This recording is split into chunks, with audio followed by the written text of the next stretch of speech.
to Just an Average Fantasy Football Podcast.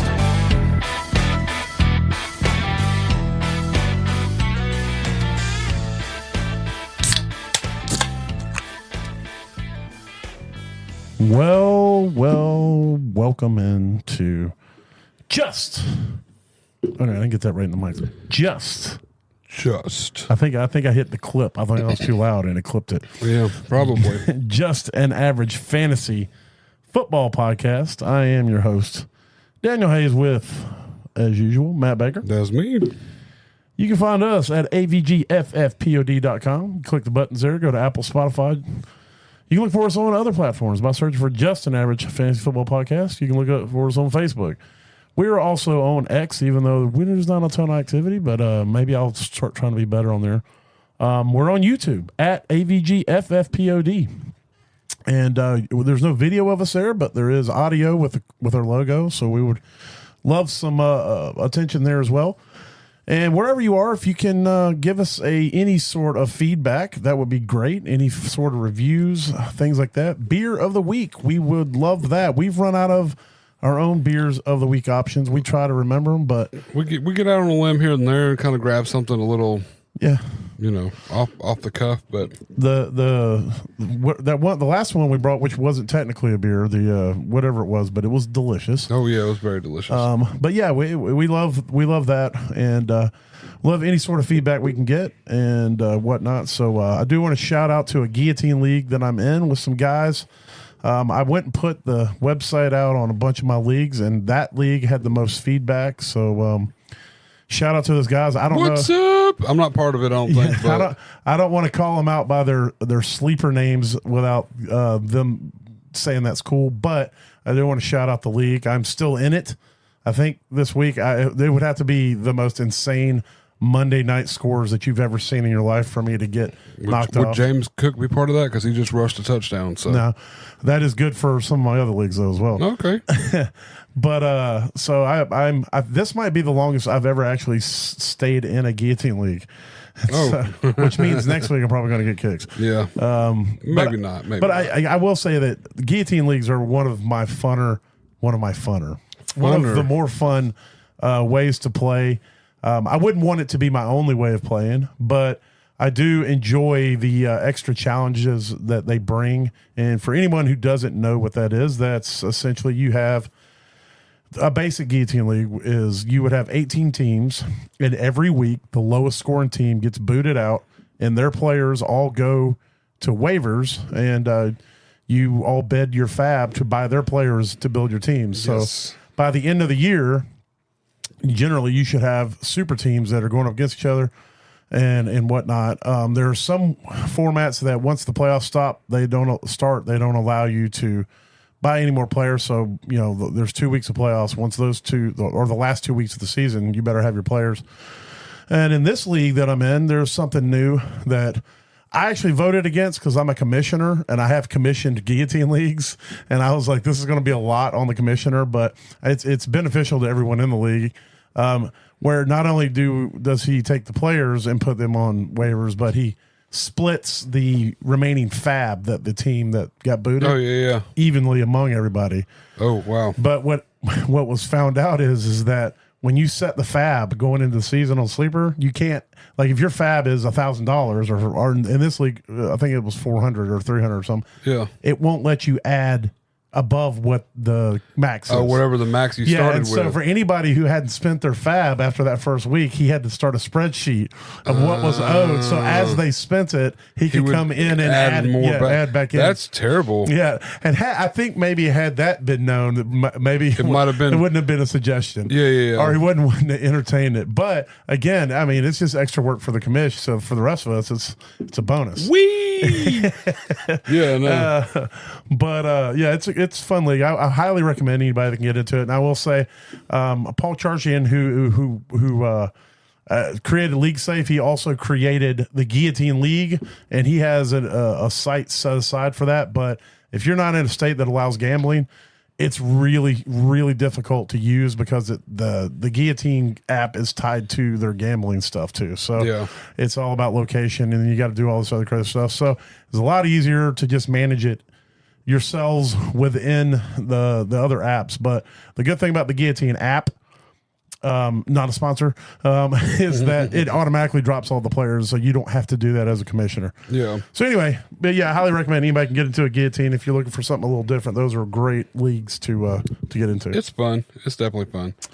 It's fun as long as you stay in it. I mean, if you're one of the teams that get booted week 1, it's like it's a completely different draft style. It's a completely different play style. I mean, because you're playing for the week, not for the season. Yeah, exactly. So I mean, you got to kind of have that mentality. I went into it last year or 2 years ago. But there's certain players you still hold. Like I still got McCaffrey on my bench. Yeah, it's that's what makes it difficult. Where you got to look at what you have and what you're competing against, and there's going to be that week when you're going to be like, look, I gotta get rid of this. It's an anchor. I need to grab somebody else. And so I mean, it helps tune in your fantasy mindset. And it helps you in redraft regular. Yeah, because then you can you get a respect for immediate value as compared to long-term value. Yeah. And you kind of play that back and forth. The same outside of a dynasty to redraft, you got different mindsets when you're getting into it and all that stuff. So it's definitely a different challenge, but it does, I think broadening your different modes will, like you said, help you play in your other leagues. It'll help you all the way around. It helps you appreciate different values for different players at different points, I guess, would be the way to break it down. But no, I like it. I like it. Hey, did any of those sounds that you added the other day have to do anything with news? Yes, maybe. we should get a news Let's sounder. See. News. Give me something. Whatever you got. Whatever you're feeling like over there. News. He went and added a whole bunch of new ones. I did. Like I still don't know what they all are. Like yeah, because they're not. They got weird names. Well, it's because they're based off of old memes and vines and stuff. Yeah. So. I like that. Let's go. That's it. That's the news. That's the news, go. right? Let's do that. All right. Let's talk about some injuries real quick. Let's see. Ones that happened this week. Trey McBride is in concussion protocol. I would be surprised if he plays this week. So you're going to need to make. Keep naming more people on my team. Yeah. Laporta is dealing with a there you go. low ankle sprain. I think there's a high possibility he plays as long as there's no setbacks. Adam Thielen on that amazing catch on an amazing throw from the newly hot Panthers from Big Dick Darnold right down the seam. Big Dick Dalton. Sorry. Well, it was also it used to be Big Dick Darnold. He's also the Big and Dick now Darnold. It's Big Dick Darnold. Yeah. But Thielen's dealing with a hammy. He's getting an MRI on that. I think it's pretty much the feeling is he's going to be missing at least a couple weeks. Let's see the running backs for the Steelers. Jalen Warren is getting an MRI, and it doesn't look good for him for the next couple weeks. Najee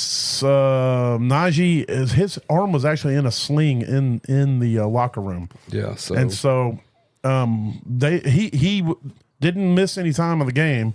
They seem to kind of play it off. So that's just something that needs to be monitored. We'll talk about possible things to do about that later when we get to our waivers, but it's definitely something you need to keep an eye on if you got Najee, because he's either about to get a big increase or he could miss a week. So we'll have to see. Yeah. Let's see. Darnold speaking of Big Dick Darnold, he did have I think it was his ankle. I know that he got hit and there was some concern. But he's not expecting missed time. It doesn't seem like it's anything He crazy. came out and said he didn't think it was going to be that big a deal. So yeah. Let's see. CMC is seeing a specialist in Germany.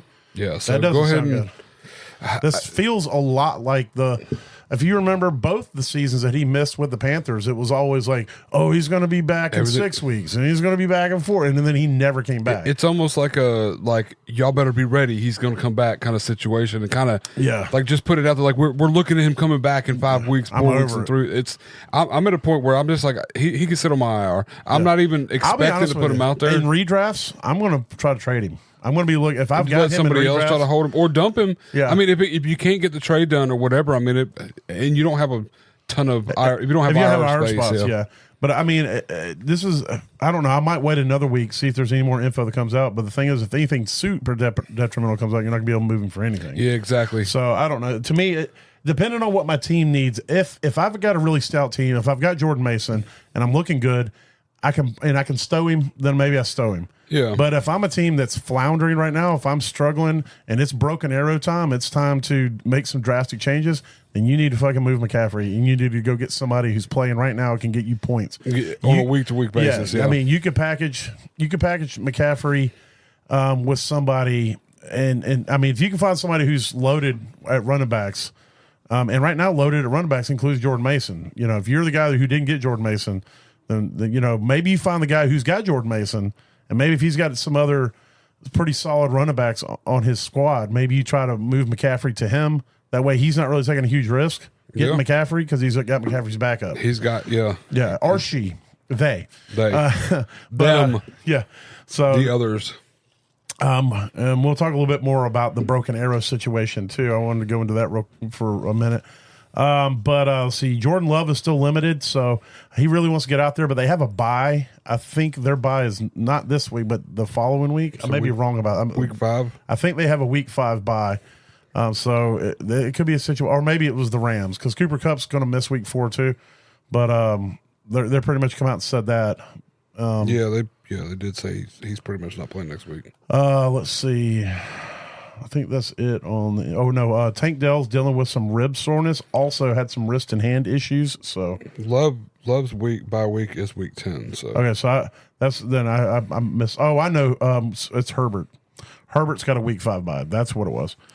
His X-rays are negative, but his is a high ankle. So, if I was a bet man, I would bet that Herbert does not start this week. I kind of figured he wasn't going to start this week. He's got a week 5 bye, yes. And because they have a week 5 bye, so if they don't start him this week, he went into that game and re-aggravated the same injury. The same injury. That would be my worry. That would have been my worry if 1 week would have kind of put ice to it, you know, right, and just let that go. But I mean, and so I would probably plan on, if you got Herbert, to sit him this week. Speaking of the Chargers, Derwin James has been suspended for I think 2 games. It came down and said for multiple. Let's see. It just came across wire right as we were getting on the air, and of course I got a phone call in the middle of that. That's how they run it, man. Yeah, suspended for 1 game for repeated violations of playing. Yeah, for basically targeting, dropping his helmet, hitting people or whatever. Yeah, so that doesn't really affect fantasy unless you're in an IDP league. But I did want to throw it out there. And it does take a very talented DB off the field. So, I mean that kind of opens it up a little bit for whoever their next week's opponents are, not components, opponents. And then let's see.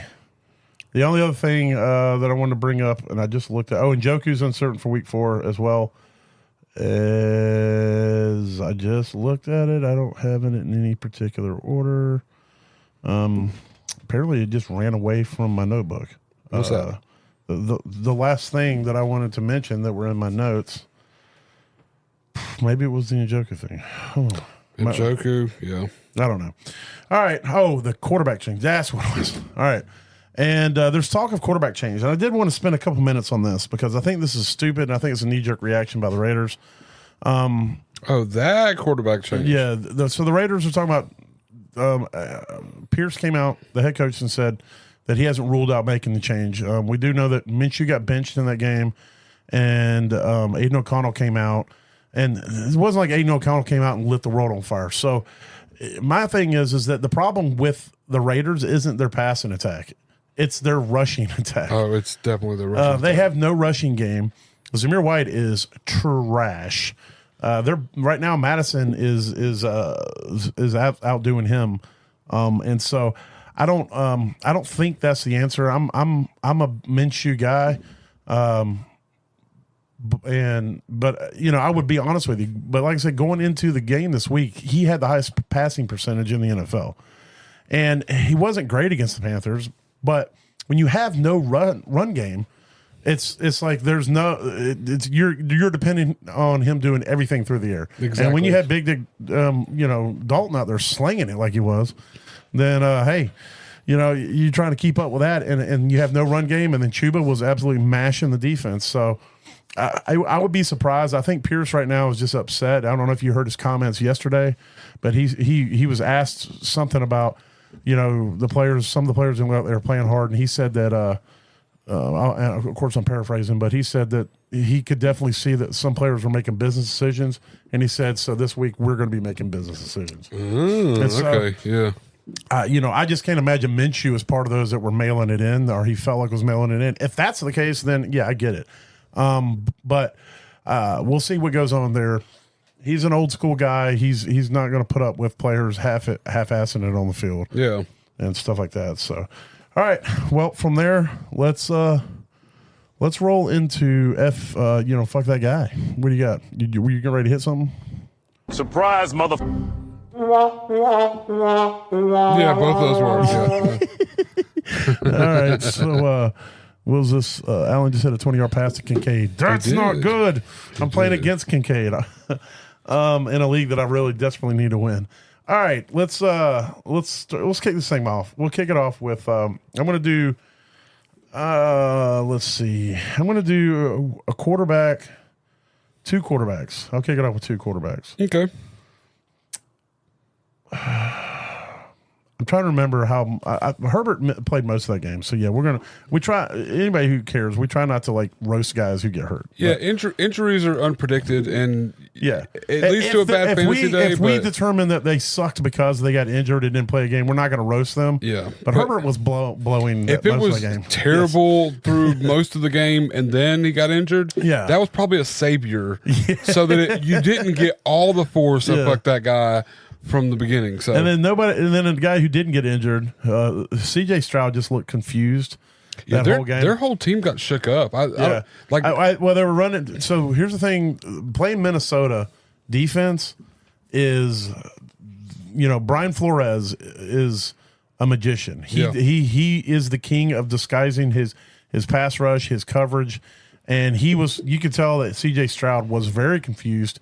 Brian Flores comes from the Belichick school of defense, and if you remember what Belichick always did against young quarterbacks, he had a way of mind fucking them. So I think that was part of that. So Brian Flores just had CJ Stroud's number out there, and once he was done, then the rest of it was done. Just all fell like dominoes. I mean, even their defense was kind of shook up. Like, it wasn't the defense we saw weeks 1 and 2, or even half the season last season. Right. Collectively, the game looked like Houston was just getting owned. Yeah, essentially. And I'll go ahead and do all the quarterbacks here. Jalen Hurts. You really haven't looked good this season, to be honest with you. You salvaged one game because you ran, but overall Hurts has been throwing like very iffy picks, which he doesn't generally do. So I don't know if he's having a hard time grasping this new offense. I don't know how much Jason Kelsey bailed him out with calls at the line. Where he saw coverage and all that. Yeah. And so, but he's definitely struggling back there. I mean, they're still 2-1, so it's not like they're losing. But for fantasy wise, it doesn't look great. He doesn't look great like we expected. Yeah, and then Kirk Cousins, I get it. You're coming back from injury still, and at times the offense looked okay, but it's increasingly like getting a little more confident. Like I'm getting a little more confident in playing him each week. I see it, but it's not projecting in his fantasy points, if that makes sense. Like I want more. I want that 24, 26, 28 point Kirk Cousins we had last season. Yeah. Before the injury and everything, and we're getting the 12, 15, 17 guy that, right, has been him in the past and stuff, so I don't know. I feel like he's going to be fine at some point. It's working its way there. I think he's getting more comfortable. But at this point, right now, yeah. So Herbert at 9, Stroud at 11.8, Hurts 11.9, and Kink at 12.1 fantasy points. I just want to say, fuck those guys. And I didn't write any total points down because y'all should know if you have these guys, you're probably in the same boat as the rest of us. I'm talking to Baker Mayfield owners who are like, this guy's cooking. We need to have him in our lineup every week at 20 plus points every week. Derek Carr owners who are like, get me started on Derek Carr. Freaking 20 plus points every week. And this is going to be the only time that I put him on here. This is the second time he's been on here, and I probably won't put him on here again. But Anthony Richardson, these 3 times, like they took it. It's almost like they took his legs away from him and told him, "You don't need to run, you need to throw." and they're realizing he can't throw the ball very well. He cannot. And fantasy-wise, he looks like garbage can out there trying to throw the ball. Yes. But when he can run the ball, he's getting you 25, 30 points a week. But he's also getting injured and not playing the whole game. So you got to take that with a grain of salt. So for me, even though my name is Baker, to Baker, and to Derek Carr, and to Anthony Richardson, fuck those guys.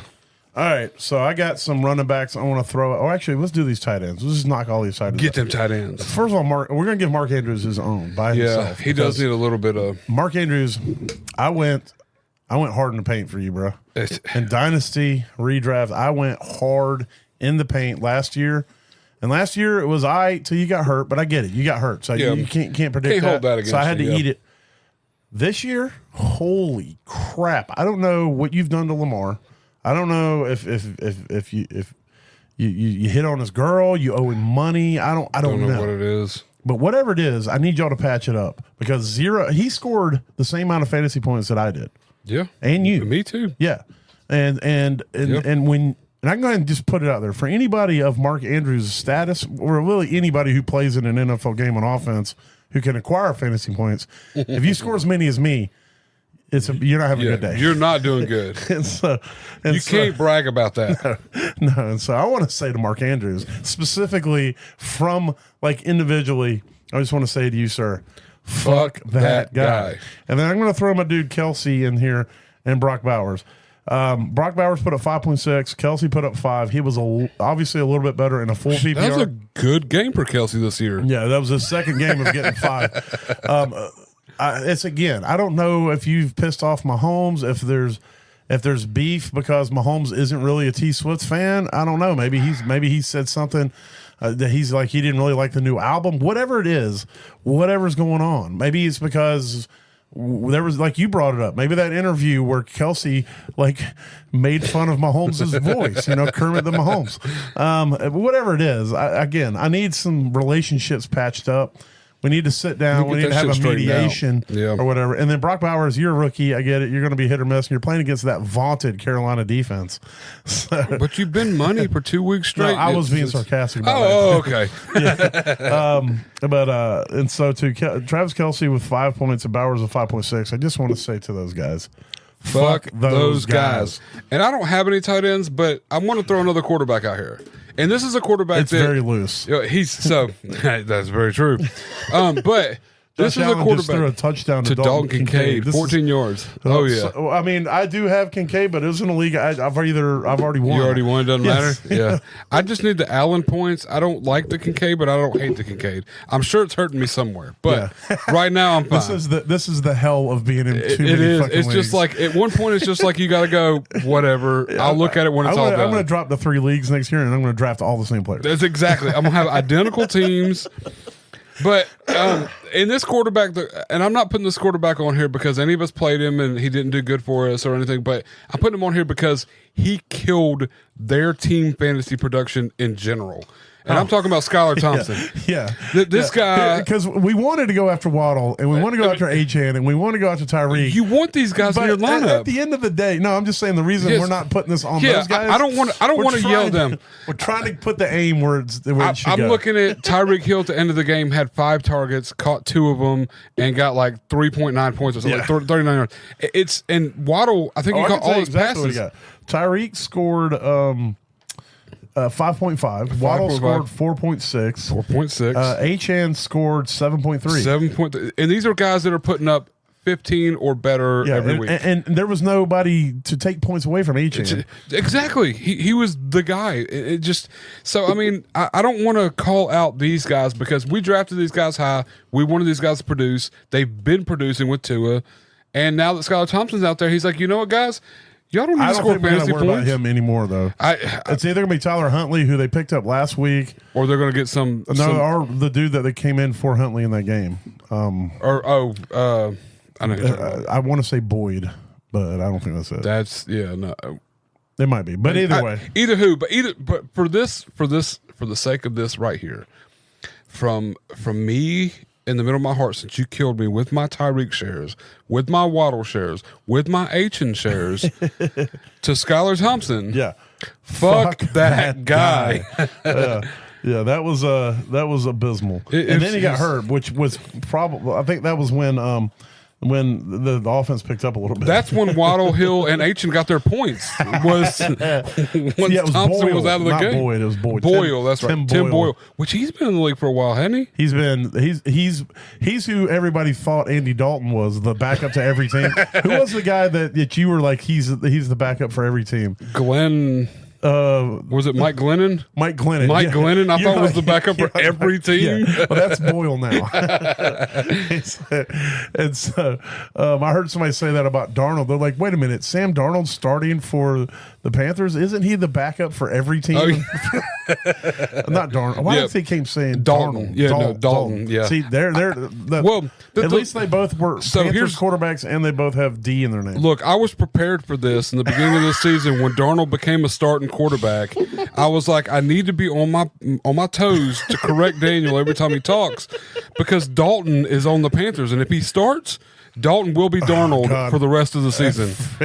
They're so close. What I need a jersey with Andy Dalton's number on it and Darnold's name on it. It needs to say Andy. It needs to say like Sam Dalton on the front of it, or Andy Darnold, and then Andy Darnold on the back of it. It just needs to cover both bases and have the one jersey number on the front, the other jersey number on the back, and just be there. And That's good stuff. Just own it out. All right, some running backs I want to run through. Zeke, 1.7. I think he's getting slowly worked out, and it's going to be Daddle's team moving forward. James Conner, 3. The Lions are very good against the run. That killed me. DeAndre Swift, 5.2. And the only reason I put him on there... That's D Swift. Yeah, well, the only reason I put Swift on here is because there are still people out there who might listen to us who actually still believe Swift is good. It's just get out of that. Yeah. There's famous people talking about how bad he is. So, and we're not even famous. And we've been talking about it for like 3 years, at least 3 years. I mean, so Rashad White, 6. Yeah, that was tough. Bucky Urban, looks like truth out there. And Rashad White, did come in with an injury that he dealt with last week, and he kind of favored it a little bit. But a healthy Rashad White is still a garbage can. As a running back. Oh, yeah. Definitely as a running back. I did see a catch he made. So Baker had he didn't catch it. I'll take that back, but I thought he did. Baker had the defense right in his face just from the jump. Yeah. So he checked it down to Rashad White. Rashad actually missed his block. He was supposed to chip a guy and completely whiffed. The guy had was a free runner right towards Baker.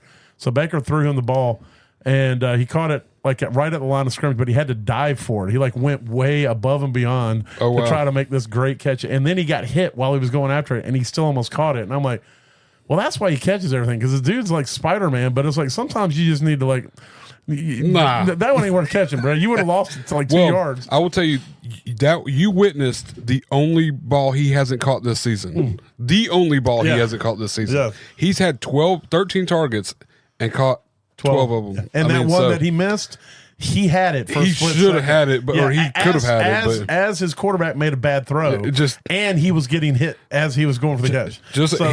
He can't rush for over 2 yards a carry. No. He cannot run for over 2 yards a carry, but he can catch anything you throw his way. Yes. Period. So.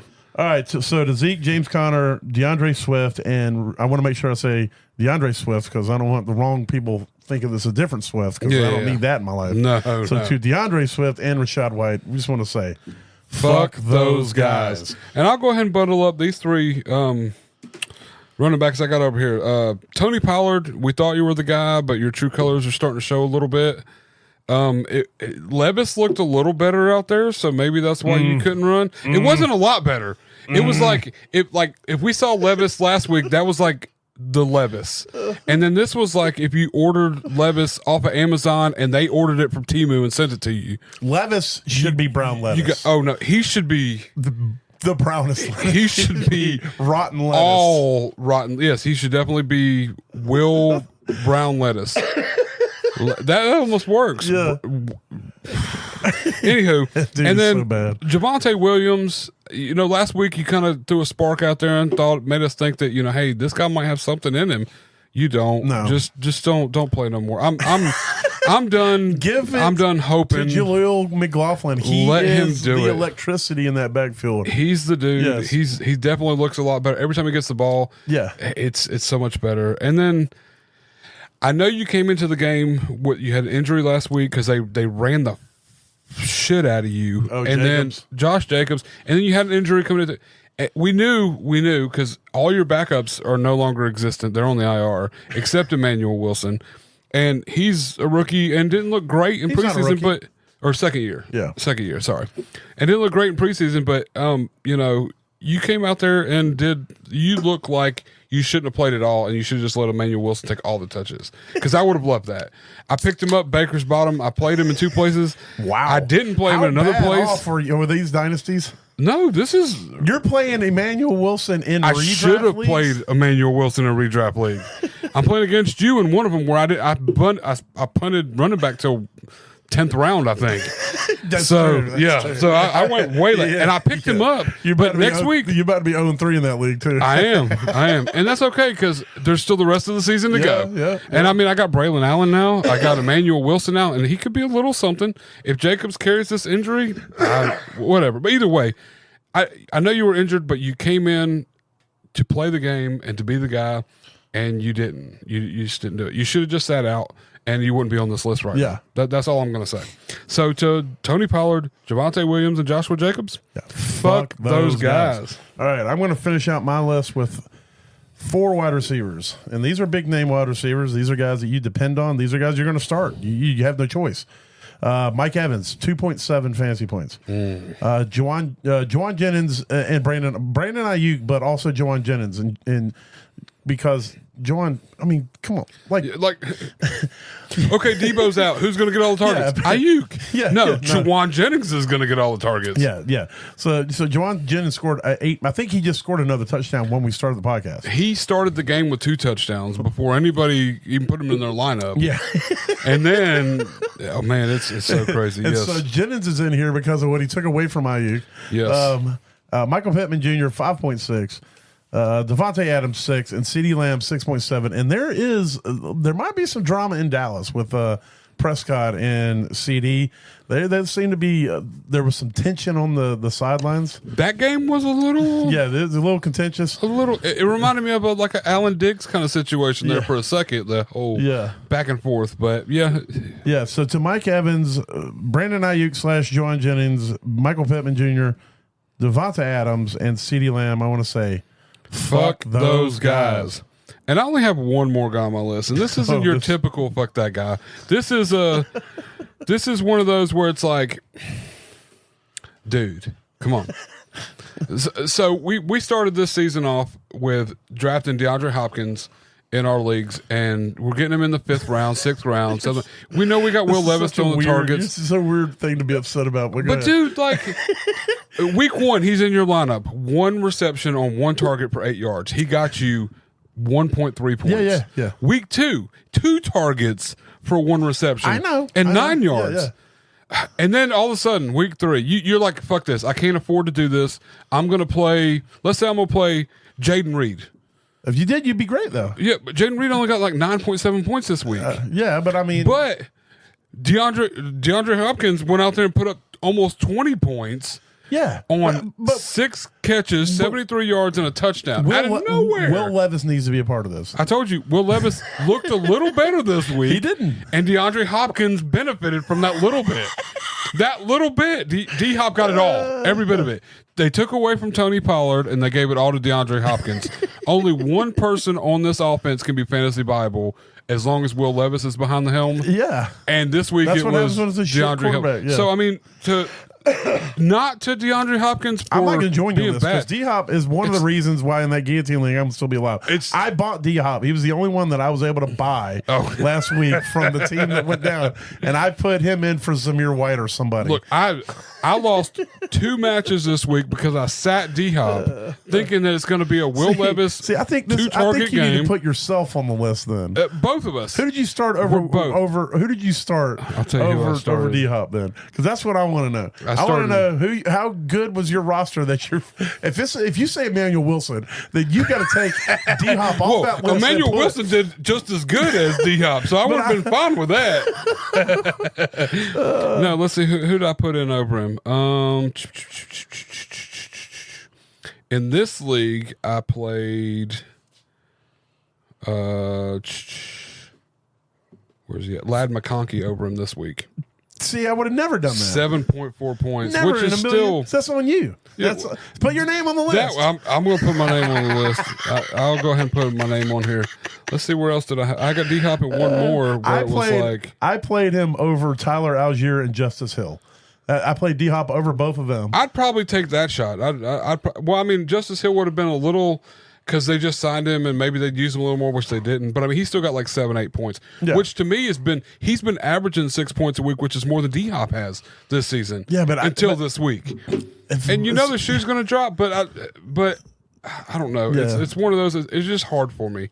And it makes me clearly it's more fuck me the guy. Yeah. So but I always want to say to Matt Baker, fuck that guy. Fuck that guy.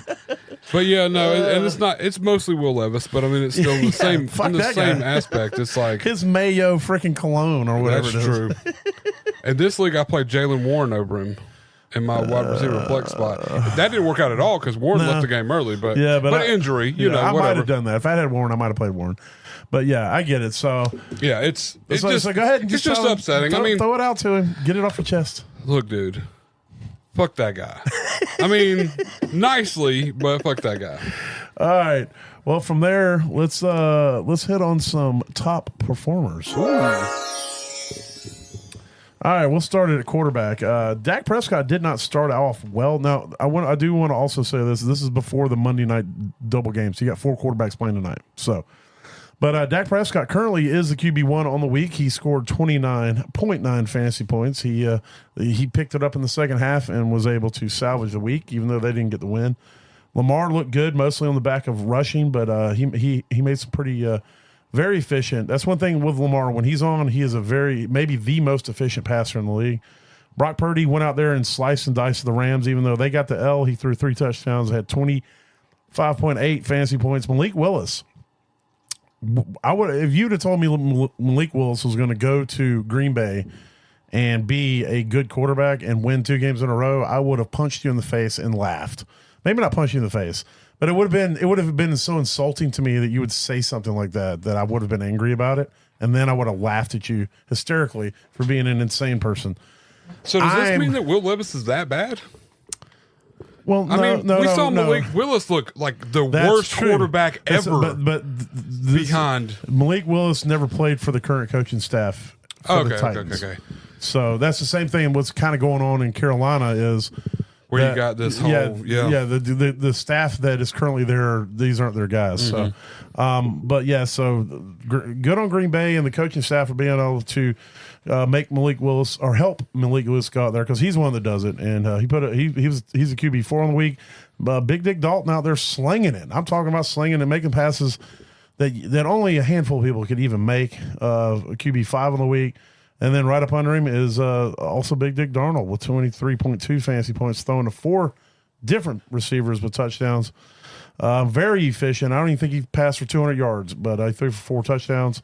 Aaron Rodgers doing what he did on Thursday night, getting back into the flow of things. QB7 on the week. Daniel Jones, surprisingly, QB8 on the week. That's Malik Neighbors. It's not nothing to do with Daniel Jones. It's all Malik Neighbors. Well, and I think it also the competition he's played the last couple of weeks. Yeah. Justin Fields. Well, actually, no, they played Cleveland this last week, so we expected that to be a bloodbath, and it wasn't. Oh, yeah, and they beat Cleveland. Yeah. So, Justin Fields is 3-0. Speaking of a guy going to a new team and looking, I mean, he hasn't. I'm not going to act like he's looked amazing, but he's definitely looked. He's looked good, and he's getting better. This week looked like what we saw Justin Fields, almost prime Justin Fields at the Bears. Like this week looked so much better. They gave him a little more slack, I guess. Right. He looked a lot better this week than he did week 1 and 2. Week 1 and 2 was more defense, kind of. He looked kind of crowded and uneasy. This week he looked really good. I'm excited for anybody who has Fields going forward. I got him in a dynasty or not a dynasty. I think it was a dynasty startup auction draft for $6. Yeah, I think that's going to be an absolute steal. Right now, he's my Superflex quarterback. And he could work this out to where he's putting up 30 points a week before the end of the season. I think so. Bo Nix got that dub, rushed in a touchdown as a QB10 on the week. Caleb Williams passed for 370 yards. I mean, he finally was throwing it. They didn't get the win, but I think he's getting more comfortable. I mean, at times he still looks bad, but here's the other problem is that he has a terrible offensive coordinator. Yeah. And so, hopefully they get that sorted. And then I'm not even going to go talk about Mahomes because he's pissing me off. All right, so running backs on the week. Let me switch to a half-point PPR. Alvin Kamara just doing – well, never mind. Now it's doing that dumb thing that it did before. Alvin Kamara is still doing what Alvin Kamara does. Yeah. So. He may not be the top, but Alvin Kamara, I think he found the fountain of youth. All right. I just want to bring that out there. All right, it's back. Oh, my God. I'm gonna punch this thing. All right, it's back. We're back. I don't know why this site does this, but no, Saquon Barkley on the week. Yes, he is the RB1. Monster.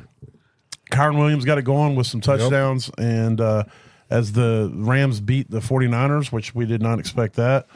Derrick Henry hit that fountain of youth playing against that soft Dallas defense. Very soft. Jonathan Taylor finally getting things going. If they're not going to let Richardson run, at least they let Taylor run. 25.5. Chuba Hubbard, who we'll talk about more in a second, was 22.9 points on the week. Zach Charbonnet back in there for Kenneth Walker, 22.7 RB6. Aaron Jones looking nice out there, RB7. David Montgomery out there doing his thing, RB8 for Detroit as they get the win going to Arizona. Jahmyr Gibbs right behind him, his teammate at RB9, and then Devin Singletary, Emmanuel Wilson, and Breece Hall wind out the top, all having decent weeks. Wide receivers. Burrow to Chase, 41-yard touchdown, in case you're keeping track. Who? Burrow to Chase. Oh, man, that's nice. Yeah, 41-yard touchdown. Yep, I just got it on my phone as well. Oh, man. It's doing the thing. It's doing the thing. Do the thing. I don't know why it does this. Why it lets me do week 3 stuff, and then it Is that the same thing as second base? Now it only and now it only lets me pull up weeks 1 and 2, and I didn't do anything. I didn't change any settings.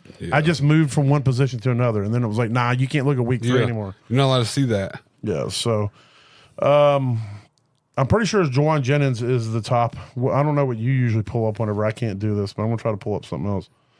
You want me to pull up? So what I got is going to be full point. That's all I got. But hold on. Let me see what happens when I do this. This might work. I might start using this site because this one, I think I used it last week when the other one went down. Up. Yeah, Juwan Jennings is the top scorer, period, on the week. Yes. Currently. Monstrous. Yeah, he had a great week. There we go. And Jamar Chase. Touchdown. Yeah. 41 yards from Joe Burrow. Rashee Rice had a great week. I'm pretty sure he's the wide receiver 2 on the week. Number 2. Yeah, because in full point anyways. I don't know. Oh, God. Which that was based a lot on Amari Cooper. Now, all right, we're cooking now. I don't know if this is full point standard or what it is. We're going to go with it. Go. Amari Cooper, wide receiver 3 on the week. Malik Neighbors out there doing it. I mean, we talked about him last week, how he's just moves different. This dude is the truth. He's making Daniel Jones look like a top 10 quarterback. Yeah. Deontay Johnson, well, when he has a quarterback and get him the ball, he can do his thing. He had a career game. I want to say he had like 14 targets. Yeah. Like 122 and a touchdown. Odunze finally getting some love out there. Trey Tucker, your guy, you've been talking about him for a couple seasons, to be honest with you. Say it's going to come up. This is his second year. Jacoby Myers finally getting some love. Yeah, I picked the wrong week to stack him. This should have happened, but DK Metcalf having 2 good weeks in a row. I'm loving that based off of how hard I went after him this season. Chris Olave, we called it, even though they had a bad game, that he did try to get the ball to Olave a lot, and it paid off. Amon-Ra St. Brown doing what Amon-Ra St. Brown does. Justin Jefferson, he got all his stuff in like the first quarter, and then it was like, all right, I'm going to let everybody else get some stuff. Calvin Austin the third, we're going to talk about him later, but he had a good week out there. Stephon Diggs, I didn't think he had a good week, but apparently he did fantasy wise. A lot of receptions. Yeah, D-Hop right there with him, as well as Drake London. Marvin Harrison, 2 good weeks in a row. Chris Godwin still riding, still doing work out of that slot position. Excuse me. DJ Moore when you throw for almost 400 yards, and you can spread the love around there. Everybody's going to eat. Yep. So that's pretty much all for that. And then there's not going to be a ton with the tight ends, but we'll hit the couple that we need to talk about. Dallas Goedert went beast mode. Tight end 1 on the week. Love that. Cole Kmet right behind him. Again, they were spreading the love there in Chicago. Jake Ferguson coming back off injury, which went right into getting, Prescott finding his favorite target. Yep. Tyler Conklin finally getting some love. We've been waiting for it. We know that Rodgers likes his quarterbacks. His tight ends. Yeah. Sorry, and he's a well talented tight end. It's going to get better, I think. Yeah, I think so too. It's a good start. I think that offense is like we compare them a lot to Atlanta. I still think they're kind of in flux and figuring things out. So I think they're only going to get better as well. Exactly. Yeah. Noah Fant, just throw him in there, and then Dalton Kincaid's already up there based off of what he's done today. Yep. So I was glad to see Cade Otton finally get involved too, though. That's true. They were playing from behind. They had to throw it to Cade Otton. I mean, he's out there running routes the whole time. So you definitely got to get him involved. All right. From there, let's head to toast or roast. And I guess we'll get the That works. I was just going to do like, I don't know, maybe. I don't think so. Excuse me. All right. So, toast or roast. And basically, this is where we go back and look at what we called last week, and we see how good we did. So, I'll go ahead and say that I have Christian Kirk as one of my don'ts. He's playing tonight, so we'll see how that pans out. But for the ones that did play, I said don't play any New York Giants pass catchers that aren't named Malik Neighbors. I made sure I specified that.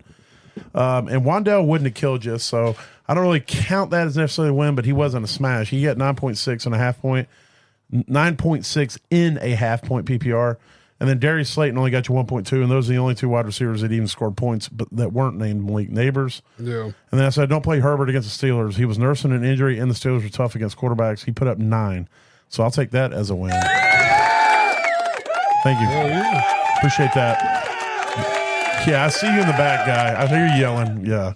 So, all right. So talk to me about your bottoms. So Baker's bottoms, I said tight end wise, go grab Johnny Smith. He's not going to kill you, but then he killed you. So, and that was mostly Skylar Thompson. He got 3.8 points. I'm just under Baker's. I was with bottoms you. limit, Johnny was in most of my DFS lineups. Yeah, so. it should have been, but it wasn't either way. And then I said, look, this guy, Elijah Moore for the Cleveland, he gets targeted all the time. Yeah. And he's going to get a bunch of targets and How'd he do? some points. He got you 3.2, excuse me, 3.2. And all of a sudden, Amari Cooper, he decided to throw to Amari Cooper instead of Elijah Moore. I don't know. It's weird. If I call out somebody, then their counterpart's going to do all the work. But well, these are also guys you may want to look at getting next week, because you're also having the same where you've called people out the week before, and then the next week they ball after. out. Yeah. Well, I didn't do that this week on this guy, Emmanuel Wilson. I said go grab him. He's going to be available. He's going to get you points. He got you 15.5 points and a half point PPR. For a Baker's bottom, he did enough for all 3. As happy for you as they were for me. Oh, they're happy. They're excited. I mean, he got you enough points. Josh Allen just threw to your dude a 24-yard Keon touchdown. Coleman? Yep. Hell yeah. So right now, he scored enough points for me to divvy it up between my other 2 and do good on all of them. Nice. But, hey. Yeah. If you played all 3, then you did gold. You did fine. Yeah. If you were hurting that bad. First of all, if you had to play all 3 of them, yes, you needed more than Baker's bottom's help. You need a fairy godmother. But yes, Emmanuel Wilson, and I honestly feel like you could probably hold him in your lineup for the next couple of weeks, because Jacobs is dealing with something, and he's not going to heal overnight and be the top guy again. So yeah. All right. Well, we'll do our smashes. I'll kick mine off. I'll say that I've got Joe Burrow and Jamar Chase. Right now, they have thrown a touchdown, but we don't know their answer. So we'll try to go back to that and Kirk tomorrow when we do our review on the Monday night games. So I'll start with my running back. I said take Chuba Hubbard. My rationale was that I felt like we would have a quarterback in there who can move the ball, and in doing so would open up the run game. And that is exactly what happened. And Chuba went out there and absolutely ate with 25.4 fantasy points, which I think should completely make up for my smash at tight end, because He was your Baker Bottom, but he was my smash. I had Johnny Smith against the Seahawks. He put up 2.8. And so I will give myself this for Chuba. Thank you. And I'll give myself this for Johnny. All right, talk to me about your smashes from last week. You can just give me the want the whole time because it didn't work out for any of mine. C.J. Stroud against the Vikings, 11.8 points. Josh Jacobs against the Titans, 5.3. Brandon Ayuk against the Rams, 6.8. And Trey McBride, now there was an injury. He did get taken out of the game for concussion, but he only got you 4 points. So all my smashes were either they got smashed or they didn't smash. They didn't smash. So yeah, it was not a good day for me on that count, but still. Yeah, well, we'll try again next week. We have good and bad weeks, and this was a bad week for me. I mean, so. Yep. All right. Well, that's it on the toaster roast. So let's hit these waiver wire pickups and let's see. Give me something for the waivers. I'm tired of using the same 5 waivers. Or 6 like What's it sounds good like for waivers? Yeah. What's that? I should have done that for like when I started my freaking smashes. Oh my god! I should have did that for my don'ts. All right, I'll go ahead and run through. I don't even know what you wrote down for waivers, so if I have the same people, I'll scratch them. All right, so and like this is all going to depend on need. So, and how deep your league is too. Like if you got a 14-man league, some of these people might not be available. But I'm going to kick it off with I don't think he's going to be available in most leagues. I don't know what the percentage is, but on the off chance he's out there, if Chuba Hubbard's out there, you need to get him quickly. He needs to be at the top of the waiver wire. Him and Deontay Johnson both in their respective positions. But outside of that, what is it? Cameron Steele? What's Steele's first name?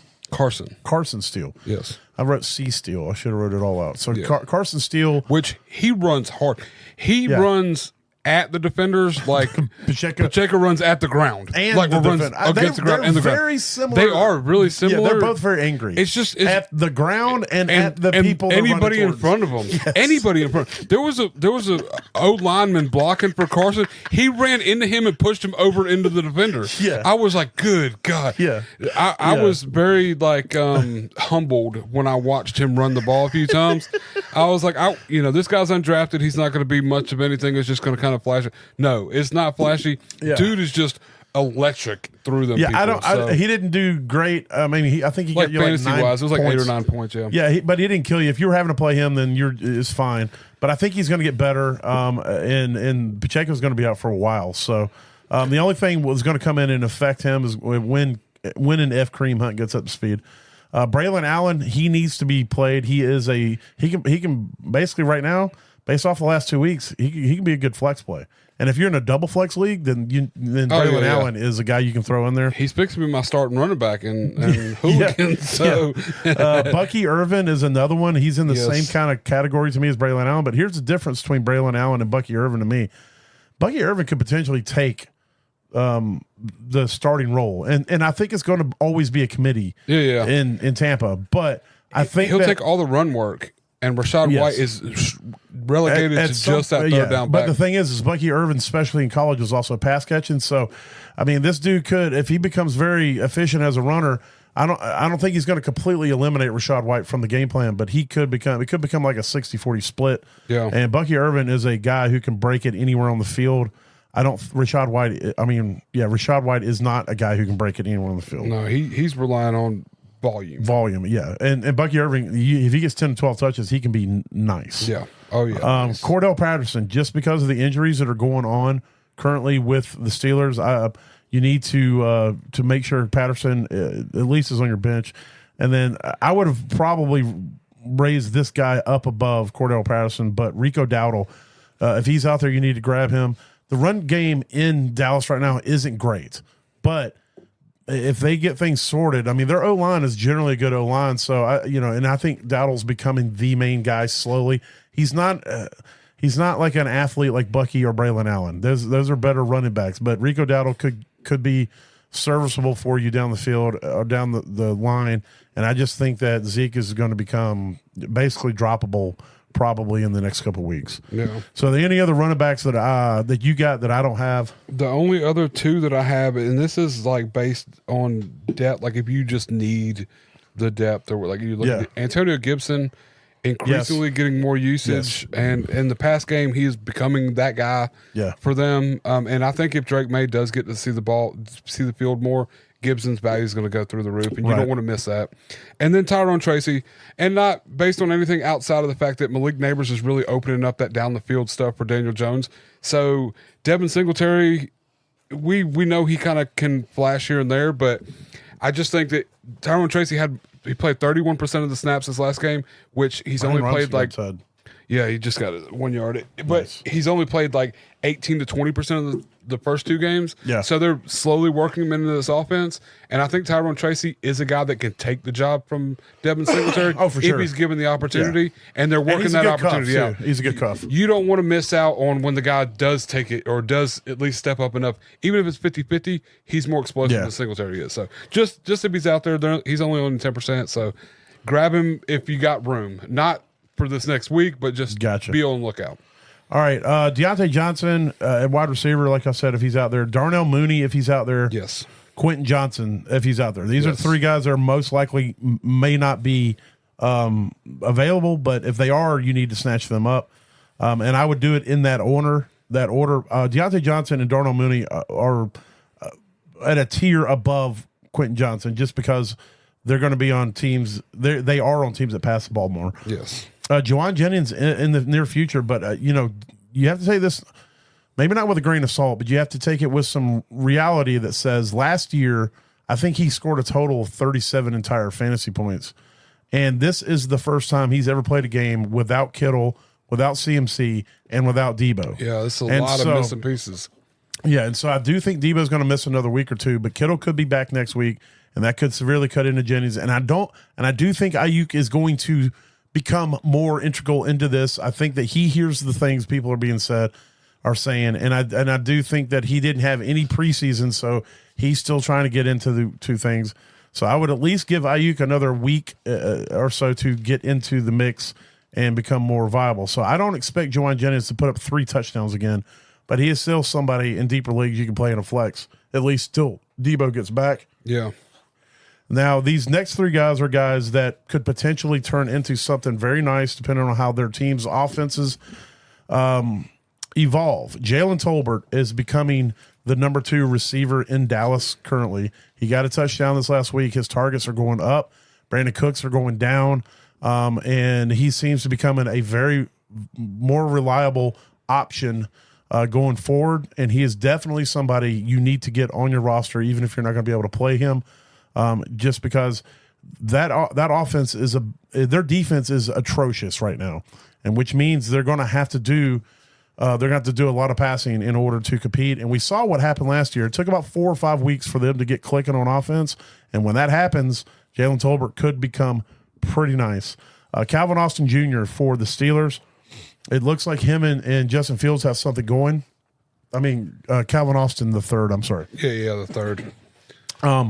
But he's somebody you need to a roster. I would actually be willing to play Jalen Tolbert in a flex right now. Austin is somebody I'm gonna sit on for another week. 1 more or 2. week, yeah. And then Pop Douglas moving forward.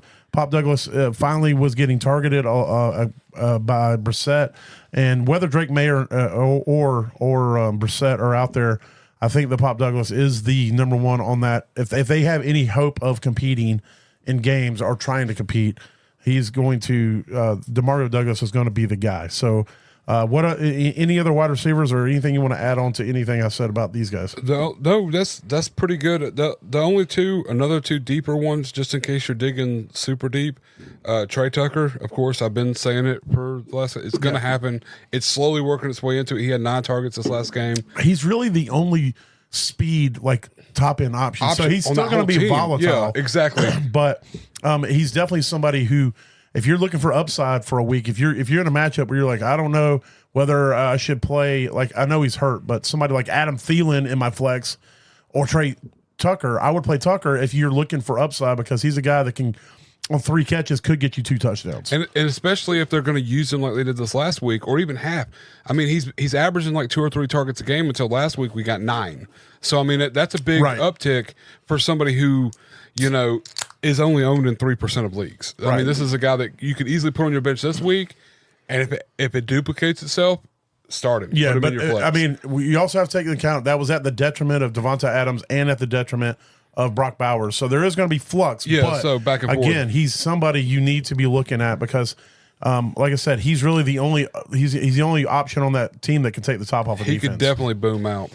And another one, and only because this is based on volume and with their rookie quarterback, I think slowly starting to figure stuff out. He looked a lot better this week than he has weeks 1 and 2. But Lil Jordan Humphrey. It's Lil Jordan Humphrey. So 5 targets week 2, 8 targets this last week. He's put up 9 points, or in a full point PPR anyways. Go ahead and specify that. This guy's owned in 0% of leagues. Nobody has this guy. He'll probably be available even next week if you want to wait off and just watch him. But if he's going to get 8 targets a week, and you're dealing with all this injury, we've dealt with a lot of injury to these top guys, and some of these people you're moving around, flex spots are going to open up. And if you can get somebody that's getting 7 targets a week on average and catching 5 of them, even if it's for 40 yards, you're still getting 7 points out of him. And let one of them be a touchdown at one point in time. Like all of a sudden now you're getting 13, 14 points out of a guy that's not even owned. So this is Baker's bottoms kind of thoughts, but still monitor it, watch it, put him on your star him. If you got sleeper, go ahead and put a star beside him and just watch it because somebody's got to be the guy there at Denver. Oh yeah. And it keeps going back and forth, but right now and Vale's been hurt, so we don't know what he's going to be coming out. But also, speaking about Denver, if Cortland Sutton's out there, he needs to be on your roster. Yeah, you definitely need to grab Cortland Sutton. Yeah. I did want to talk about. So we're going to roll into streamers real quick. Here, I'll hit this. All right. Ooh. So my streamers for last week, I had Geno. I know he didn't do great. I think he had like 13 or 14 points, and then I had a Hunter Henry who was buns. So I do apologize for both of those. My streamers last week, I don't know that. Sam Darnold. Nice. Hunter Henry and Tutu Atwell. Damn. Oh, well, no, I didn't have Tutu. I didn't do defense. So Hunter Henry and Sam Darnold. Yeah. I'm like, damn, I said pick up Tutu. That worked out really well. But, hey. Well, you did good on your quarterback, and that's Darnold definitely worked out. Hunter Henry, not so much. So we'll try to next week remember to include our streamers in our Toaster Roast segment as well. Yes. And then, so this week, my quarterback streamer for this week is going to be Justin Fields at Indianapolis. Indianapolis is bleeding points to running backs and to quarterbacks, and their defense is not very good. And I expect Justin Fields to go out there and do what he's doing, but I think he's going to use his legs a little bit more this week.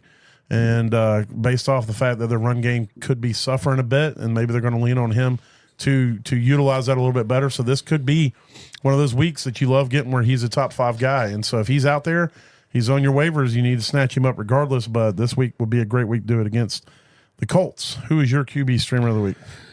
I'm watching things progress through this week as he plays right now. And I'm really holding my breath on not saying anything. Okay. Don't stream a quarterback next week. I looked at the metrics and everything, the stuff we pulled up and all. And for the matchup, Trevor Lawrence should do really well next week against the team he's got to play against. Yeah. But for what he's doing right now, I honestly thought that this game was going to be one of them weird ones where Buffalo kind of fell apart. But their defense is so good. Well, that's why every year it's so good. But I felt like the shit was going to fall apart, and it's not happening right now. It's like 20-0 or some shit. And T-Law is not looking good. I want to give up on him, but I can't just. I don't know if Doug Peterson's going to make it through the season. He could get canned. Like if they get housed by Buffalo tonight, Doug Peterson might get fired. They're this week. already being housed. Yeah, I mean it's not looking. If they don't good fight at back, Doug Peterson might be on the curve. Yeah. So, but I will say, per somebody, all the a coordinator, or somebody might be housed. Per everything that I've looked at up to this, Trevor Lawrence should have a good week next week. I was going to see who's playing. Who are they playing? Oh my gosh. We were just looking at it. I know, and I'm terrible when it comes to this kind of stuff because I remember only things I want to remember. They're playing Houston next week. That's right. And Houston does give up excessive points over the projections to Points above expectations. He's even projected for 18 points, which is the most he's been projected for all season. So holy shit. Take that Josh into Allen consideration. just threw another touchdown to Shakir. To Shakir? Yeah, Josh Allen is absolutely eating tonight, and I love it. Do you remember before the season started when I said that Josh Allen or the Bills did 0 to their team, and that's why they're going to go to the Super Bowl? Yeah. They are looking better than they have, even with all the addition. I don't know. It's Josh.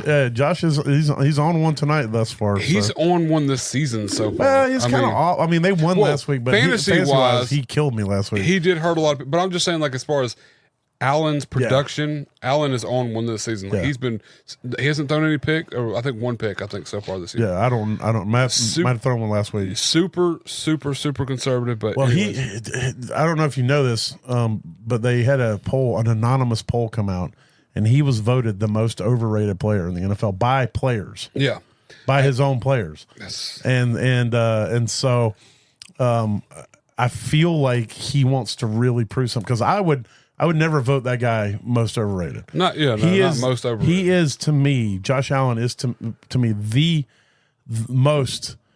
hardest quarterback to defend since Cam Newton in his prime. Yeah. And I know there's a ton of comparisons between Allen and Cam. Allen is a way better passer than Cam Newton was, and Cam wasn't as terrible a passer when he was on the money as people think. Yeah. So Allen is as good. I would say if Cam was 100 as a runner, Allen is a 97. Yeah. And if Allen is 100 as a passer, then Cam was probably like an 84. Yeah. And so Allen is way better. That offset, collectively, he's a way better, and he's a player and than Cam was, and I just think that you gave him fuel that you shouldn't have given him. Yeah, you shouldn't have given that guy you're not going to be able to put out. Yeah. You definitely lit something you're not going to be able to put out. And so if they walk away with the crown, it's going to be because Allen drops 5,000 yards and 1,000 yards rush and does things that's never happened. It's going to be an epic season, I think, ultimately. It's going to be superbly epic. I'm excited. Well, who's your tight end streamer? My tight end streamer is Gesicki. Who's currently playing, but he's playing at Carolina. I can tell you that. He's playing right now, but next week is what I'm talking about. Streaming. But playing against Carolina, and he's slowly working into this offense. We're seeing him as the tight end that we wanted him the last 3 years. We've been wanting. We know he's capable of, and as a pass catcher, yes, as a pass catcher and a fantasy performer. Right. And it's definitely working out a little better. Every week is a little better than the last. So hopefully this week we see some progression, and it pays dividends into the next week, but definitely go grab Gesicki. Well, with my tight end streamer, you can stack him with my quarterback streamer, and that is Pat Freiermuth. Also, guess what? Playing the Colts. And I think that Justin Fields got the ball to Freiermuth more this week, and I think that's only going to progress. I predict that Freiermuth is going to become the number, if he is the number 2 receiver on this team behind Pickens. And so I think that next week's you can have a really good week if you can stack them both. You can get them both off waivers if you're streaming both positions, and you can sit there and watch them put up fantasy points. Yeah, so I like that. And then my defense streamer of the week is the Tennessee Titans at Miami. Miami is going to be running somebody out there who hasn't done a lot of playing, so that's always a good thing to target. And Tennessee is fairly decent against the pass, so.